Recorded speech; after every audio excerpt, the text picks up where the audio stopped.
butun jamiyat bitta anaqa xatolik ostida aylanyapti.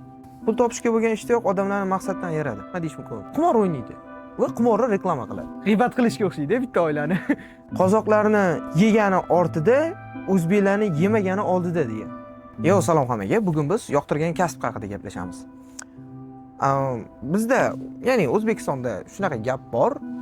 Agar pul yaxshi bo'lsa, nima ish qilayotganingga qarab o'tirma degan. Bu gap yaxshi, pul hammaga kerak, lekin yomon taraflari ham bor-da. Oddiy bir misol qilib aytaman. Bir tanishim azaldan, uni ota-onasini taniyman. Ota-onasi har doim aytardi, pul topishing kerak, ishlashing kerak, mana shu. Hamma narsani pulga yo'yardi.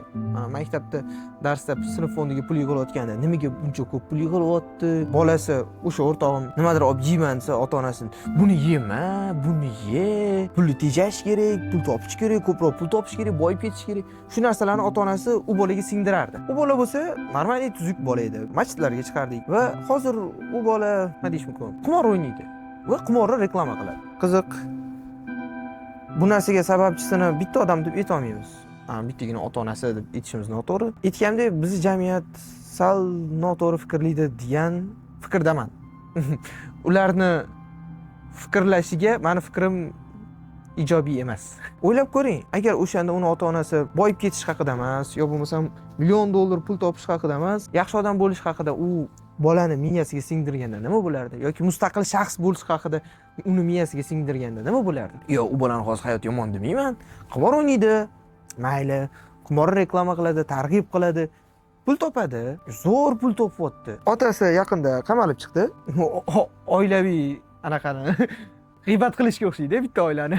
Uni baribir ham gapirish kerak. Shunchaki hayoti oldingiga nisbatan moliyaviy jihatdan yaxshi, lekin bu unga yaxshi narsalar olib kelmadi. O'zini sog'lig'i bilan bo'lgan muammolarni aytsam to'g'riroq bo'ladi. Ham harom ishlar. Harom ish har doim harom ishga chaqiradi. Ya'ni sen bitta gunoh ish qilishni boshladingmi va o'sha keyingi gunoh sekin izmiz zanjir bo'lib ketaverasan.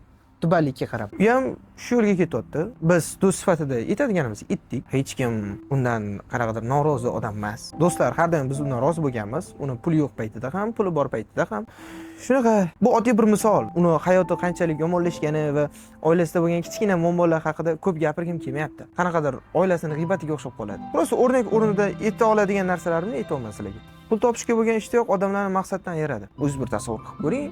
Siz 12-13 yoshingizda pul topishga bo'lgan ishtiyoqingiz yo'q bo'lgan paytlarda, ya'ni pul topish ikkinchi o'rin bo'lgan paytlarda qanaqa maqsadlaringiz bor? Va kattalashgan sari pul topganingiz sari maqsadlaringiz yo'qolishga boshlaydi. Pul qancha ko'p yoki kamligida emas, gap sizning maqsadlaringizda, sizning niyatlaringizda. Qozoqlarda bitta gap bor. Qozoqlarni yegani ortida, o'zbeklarni yemagani oldida degan. Bu qozoqlarning gapi. Qozoqlar qancha yegani sari, qancha ko'p yegani sari shuncha kibrlanadi.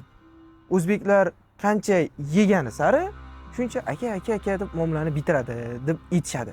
Bu naql desa bo'ladi, ota-bobolardan qolib kelgan gap. Bu bor gap, agarda eshitmagan odamlar uchun. Lekin hozir bu gapga noto'g'ri ishlab qolamiz deb o'ylayman. Bu gapni oqlamayapmiz.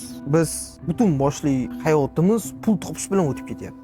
Men sizni diniy jihatdan nimadir deb mazgingizni qotirish niyatim yo'q. U darajada ilmga ham ega emasman. Meni yoshimdagi 17 dan 20-21 yoshgacha bo'lgan bolalar hozir har biri qiyin vaziyatda yashashyapti. Meni ham shunaqa, lekin gap pulda emas. Gap shunchaki maqsadlarda.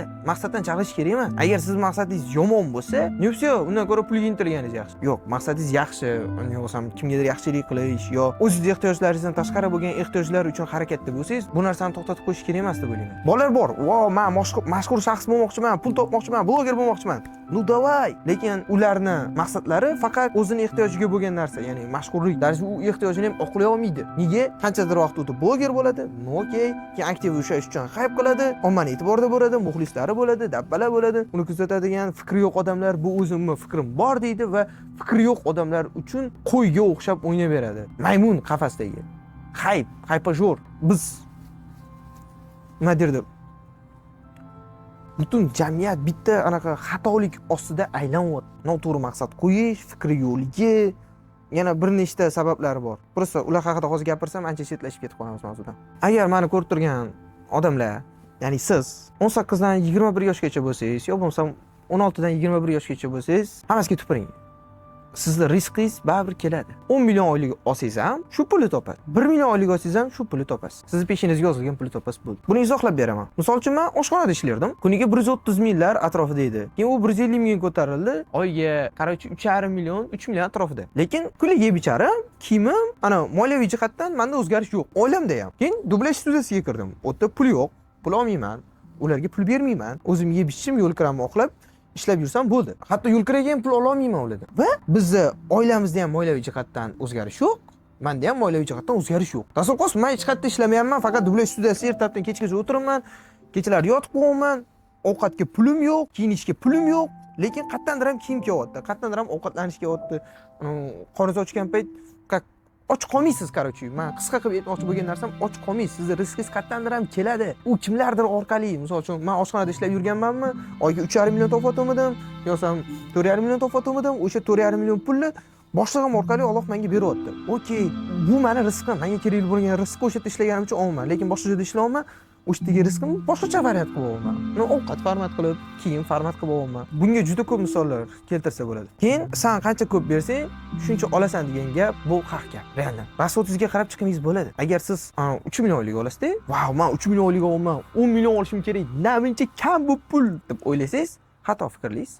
10 million oylik olganingizda ham 7 millionlik rasxodingiz paydo bo'ladi. Bu degani 3 millionlik ishda ishlab yurish kerak degani emas. Rivojlanishingiz kerak, ha.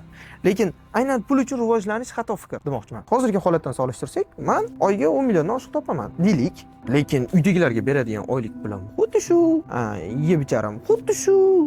Ya'ni 1 yil oldin qanaqa edim, hozir ham xuddi shunaqa. Shunchaki qo'limdan o'tayotgan summalar kimlarnidir rizqi men orqali o'tyapti. Meni rizqim kimlardir orqali kelyapti. Yo'q, o'rtada sen olib qolishing kerak bo'lgan narsalarni olib qo'yapsan. Misol uchun 10 million topdim. Naqd 10 million topdim. Buning ichida menda oyga 1 milliondan oshiq Yandex puli, yana 2 millioncha kuniga 50 ming 60 minglik narsa bir mahalga yeb ichib qo'yish, qanaqadir rasxodlar, Wi-Fi'lar, telefonga pul tashlash, siz ko'rayotgan video kamerada olingan kamera arendasi, telefon olib qolishing mumkin, ishing uchun investitsiya kiritishing mumkin. Shunchaki mablag' o'zgaryapti. Sharoiting o'sha. Sani rizqing hali ham o'sha. Odamlar qarayapti. Ko'chada video olishni oqiling. Siz qo'lingiz og'rib ketmadimi, Chiroyshov? Yo'q, lekin hozir ko'zingizga tushdi. Bo'ldi. Qisqasi bu kichkina, qisqacharoq video. Meni fikrim tugadi. Bu narsa to'g'risida juda ko'p gapira olmayman, chunki unaqa ko'p bilimga ega emasman. Shunchaki boya bir 16-17 yoshli bitta bola pul topish haqida meni mazgim qotirgani uchun mana shunaqa video qiyin kelib qoldi. Buni balkim testosteron deb qabul qilsanglar bo'ladi, balkim ishtiyoq, jahl. Так что men uchun подписка bosmasanglar ham pikmi zakladka uchun подписка tashlab qo'yinglar. Sochingni nega o'rib olding desanglar, adam aytdi, sochingni o'rib olgin dedilar. Bunaqa to'nda gapirdilar. Sochingni o'rib qo'ya qolgin dedilar. Shuning uchun o'rib oldim. Kulmang, bu jiddiy gap. Adam aytganini qilishim kerak. Mayli, xayr, sog' salomat bo'ling. Videoga obuna bo'lib qo'yish esdan chiqmasin. Agarda sharoitingiz og'irroq bo'lsa, shart emas.